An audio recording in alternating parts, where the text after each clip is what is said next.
नमस्कार मित्रों, मैं आचार्य मुकेश गुप्ता ज्योतिष मंत्रालय चैनल पर आप सभी दर्शकों का हार्दिक स्वागत करता हूं। मित्रों, आज की हमारी चर्चा का विषय है नीतीश कुमार की कुंडली में बन रहे राजयोग।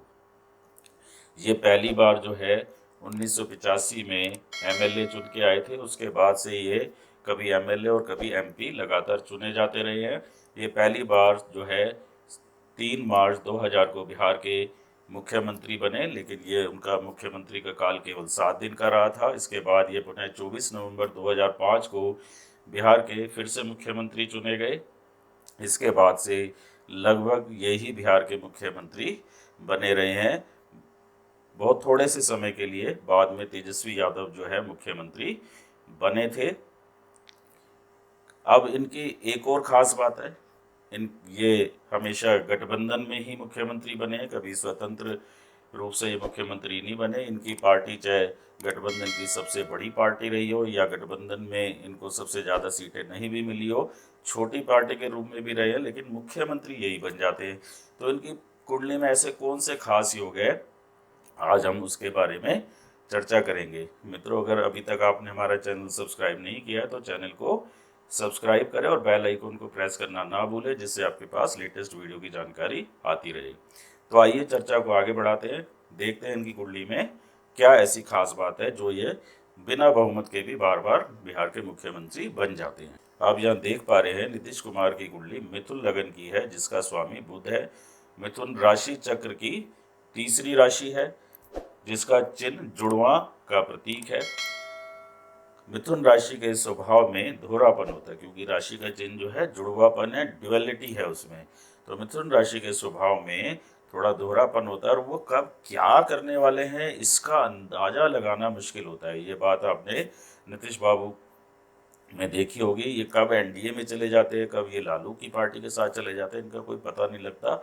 जब ये एनडीए में होते हैं तो ऐसा लगता है कि ये वापस कभी लालू की पार्टी से हाथ नहीं मिलाएंगे, और जब ये वहाँ होते हैं तो ऐसा लगता है कि अब ये एनडीए के साथ कभी भी नहीं आएंगे। तो ये बात नीतीश कुमार पर पूरी तरह से लागू होती है। इन्होंने मुख्यमंत्री बने रहने के लिए बार बार गठबंधन बदले और अपने सबसे बड़े राजनीतिक विरोधी लालू यादव और तेजस्वी यादव से हाथ मिलाया। ये उनको बार बार कहते थे कि ये बहुत करप्ट पार्टी है और जंगल राज है, लेकिन फिर भी इन्होंने उससे हाथ मिलाया, क्योंकि इनके स्वभाव में मिथुन राशि के वजह से दोहरापन है। ऐसा नहीं कि सारे मिथुन राशि के लोग ऐसे ही होते हैं, और भी योग हैं इनकी कुंडली में। आइए जानते हैं कि इनकी कुंडली में ऐसे कौन से योग है जिसके कारण बिना बहुमत प्राप्त किए दूसरों के सारे कई बार मुख्यमंत्री बने। तो आइए चर्चा को आगे बढ़ाते हैं। आप यहाँ देख रहे हैं कि लग्नेश और चतुर्थेश बुध और अष्टमेश और नवमेश शनि का राशि परिवर्तन है, जो कि एक बहुत उत्तम राजयोग बन रहा है। लग्नेश और चतुर्थेश बुध जो है नवम भाव में बैठे शनि की राशि में, कुंभ राशि में, और अष्टमेश और नवमेश शनि जो है बुध की राशि में, कन्या राशि में चतुर्थ भाव में बैठा है। तो यह एक बहुत ही उत्तम राजयोग होगा। नवमेश शनि और चतुर्थेश का इसको राशि परिवर्तन योग कह सकते हैं आप, या लग्नेश और नवमेश का राशि परिवर्तन योग कह सकते हैं। अब शनि क्योंकि अष्टमेश भी है, तो पराशर ऋषि के सिद्धांत के अनुसार ऐसा राजयोग पूर्ण सफलता नहीं देता, लेकिन शनि की मूल त्रिकोण राशि नवम भाव में है, इसलिए शनि अष्टमेश के फल कम देगा। जब भी राजयोग बनता है ना केंद्र त्रिकोण के स्वामियों की वजह से, तो अगर उसमें दोनों केंद्र के भी स्वामी मान लो, एक 3 6 11 का स्वामी हो, और त्रिकोण का जो स्वामी होने के साथ वह ग्रह जो है किसी और दूसरे स्थान का स्वामी हो, दोनों ही पाप युक्त हों, तब वो राजयोग पूरी तरह से निरस्त होगा। तो लेकिन यहाँ पे शनि अष्टमेश है, लेकिन उसकी मूल त्रिकोण राशि नवम भाव में है, तो नवमेश के फल ज़्यादा देगा। और जो बुध है चतुर्थेश है, तो चतुर्थेश और नवमेश में राशि परिवर्तन योग हुआ, तो यह बहुत ही अच्छा राजयोग बन रहा है। अष्टमेश और नवमेश शनि तथा पंचमेश और द्वादशेश शुक्र में परस्पर दृष्टि संबंध है। अब द्वादश भाव का स्वामी तो सम बताया है, तो शुक्र यहाँ पंचमेश के फल ज़्यादा देगा।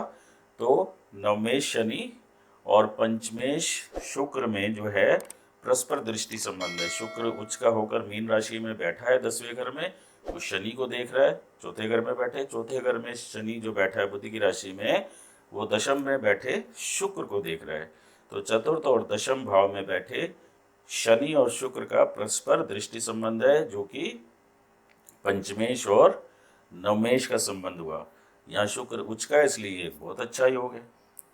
भाग्य स्थान में गुरु, भाग्य स्थान में देखिए गुरु बैठा है। गुरु कहाँ का स्वामी है? सप्तम भाव का और दशम भाव का, ये दोनों केंद्र भाव है।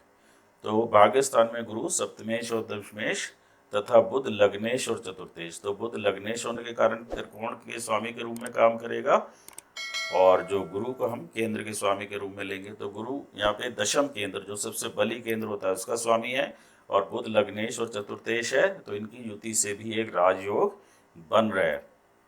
गुरु की लगन पे पूर्ण दृष्टि है। जब ये कहा गया है कि गुरु की जब लगन पे पूर्ण दृष्टि होती है तो कुंडली में बन रहे 1.25 लाख दोषों को वो खत्म करता है। तो गुरु की लगन पे पूर्ण दृष्टि होने के कारण कुंडली के अनेक दोषों को यह समाप्त करती है। पाराशर ऋषि और लघु पराशरी के अनुसार राहु केंद्र में बैठा हो, त्रिकोण के स्वामी के साथ इसका संबंध हो, या त्रिकोण में बैठकर केंद्र के स्वामी के साथ संबंध बनाए, तो यह भी राजयोग कारक होता है, सत्ता देने वाला ग्रह बन जाता है। अब आप इनकी कुंडली में देखिए, राहु का है भाग्य स्थान में, नवम स्थान में देख पा रहे हैं आप राहु को। तो राहु यहाँ पे भाग्य स्थान नवम भाव में है, जो कि एक त्रिकोण भाव है, और सप्तम और दशम केंद्र के स्वामी गुरु सप्तम वो भी एक केंद्र है, और दशम भाव भी एक केंद्र है। तो राहु भाग्य स्थान में गुरु के साथ है, जो कि केंद्र का स्वामी है, सप्तम और दशम केंद्र का स्वामी है, और बुध के साथ भी है। बुध कहाँ का स्वामी है? लग्नेश और चतुर्थेश। तो गुरु जो है वो भी राहु के साथ है और बुध भी राहु के साथ है, और दोनों ही ये केंद्र के स्वामी भी है। और राहु त्रिकोण में, यानी कि दो केंद्रों के स्वामी के साथ बैठा है, तो बहुत ही अच्छा राजयोग बना रहे हैं।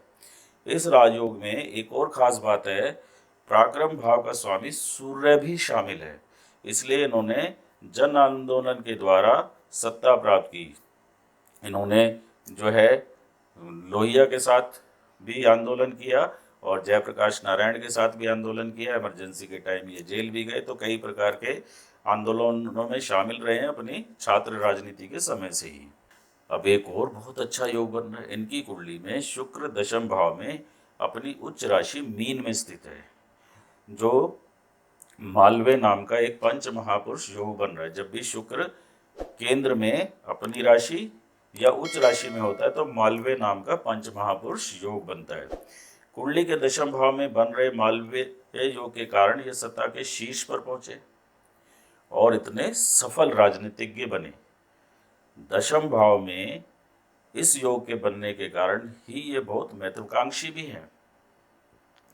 तो शुक्र यहाँ मालवे योग बना रहा है दशम भाव में, तो इसका फल ये हुआ कि इन्हें सत्ता के शीर्ष में पहुंचने में मदद भी मिली, और इनमें जो है किसी भी कीमत पे ना मुख्यमंत्री बने रहने की चाहत है, बहुत महत्वाकांक्षी है, और तो ये प्रधानमंत्री बनने के भी सपने देख रहे हैं।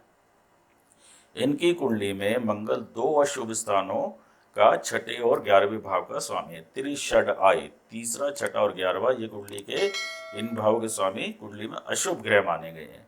तो यहाँ मंगल छठे और 11वें का स्वामी होने के कारण पराशरीय सिद्धांत के अनुसार से एक अति अशुभ ग्रह है। मिथुन लगन के लिए मंगल बहुत ही सबसे ज़्यादा कह सकते हैं आप अशुभ ग्रह है, और दशम भाव में उच्च के शुक्र के साथ है और शनि से दृष्ट है।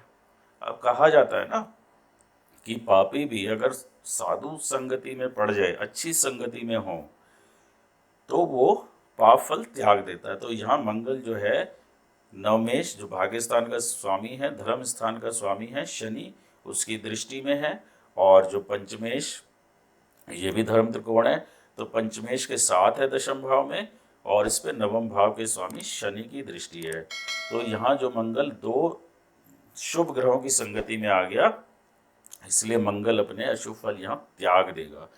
अब मंगल यहाँ पे दशम भाव में, और दशम भाव में मंगल और सूर्य दिग्बली होते हैं, तो यहाँ मंगल को डायरेक्शनल स्ट्रेंथ प्राप्त है, दिग्बली है। दशम में मंगल जो है बहुत बलवान माना जाता है। यह भी कारण है कि इनकी राजनीतिक महत्वाकांक्षा बहुत ऊंचे लेवल की है। अब मंगल क्योंकि शत्रु भाव यानी कि छठे भाव का स्वामी है और सत्ता के भाव दशम भाव में स्थित है, अतः ये अपने विरोधियों पर भारी पड़ते हैं और आप कह सकते हैं कि उनसे किसी भी तरीके से ही सत्ता छीन लेते हैं। छठे भाव में जरूर इनकी परेशानी, छठे भाव में नीच का चंद्र है जो कि द्वितीयेश है, वाणी स्थान का स्वामी है, और क्योंकि इसके आगे पीछे कोई ग्रह नहीं है तो ये केमुद्रम योग बना रहा है। केमुद्रम योग होने से कुंडली में बहुत से अच्छे योगों का नाश हो जाता है, लेकिन केवल एक ही दुर्योग के कारण हम ऐसा नहीं कह सकते। लेकिन यहाँ पर इस केमुद्रम योग में थोड़ी सी कमी आ गई, क्योंकि इस पर शनि की तीसरी दृष्टि पड़ रही है जो कि नवमेश है। अब नवम भाव को देखिए, भाग्य स्थान इनका कितना प्रबल है। नवम भाव में राहु और गुरु की युति है, ये गुरु चांडाल योग बनाती है। ऐसा व्यक्ति पहले से चली आ रही मान्यताओं को नहीं मानता। इसी योग के कारण इन्होंने अपने राजनीतिक गुरु जॉर्ज फर्नांडिस के साथ छोड़कर नई पार्टी बनाई।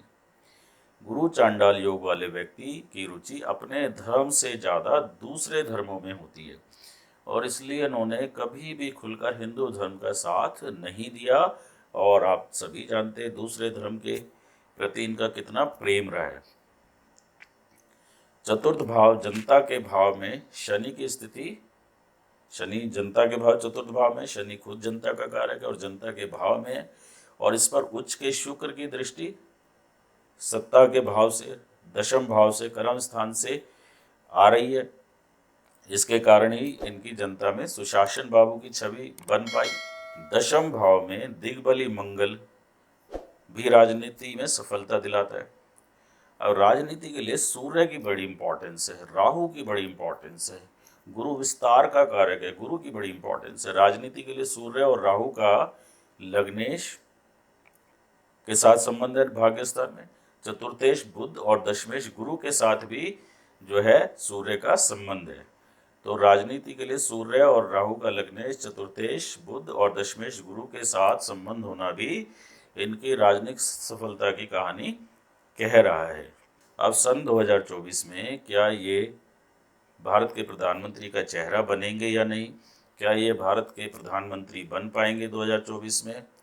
क्या ये बिहार की राजनीति तक ही सीमित रह जाएंगे? क्या 2024 में इनकी अति महत्वाकांक्षा के कारण इनका राजनीतिक कैरियर समाप्त होगा या नहीं?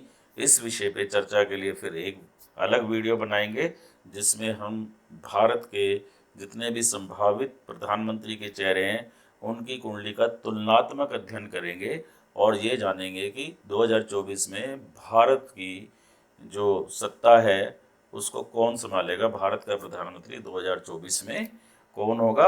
ये सभी जो है उम्मीदवारों के तुलनात्मक अध्ययन से ही पता लग पाएगा। तो मित्रों, आशा करता हूँ आज का वीडियो आपको पसंद आया होगा। अगर आपको ये वीडियो पसंद आया है तो इसे लाइक और शेयर करें, और यदि अभी तक आपने हमारा चैनल सब्सक्राइब नहीं किया है तो चैनल को सब्सक्राइब जरूर करें और बेल आइकन को प्रेस करना ना भूलें, जिससे आपके पास लेटेस्ट वीडियो की जानकारी आती रहे। आपका दिन शुभ हो। धन्यवाद।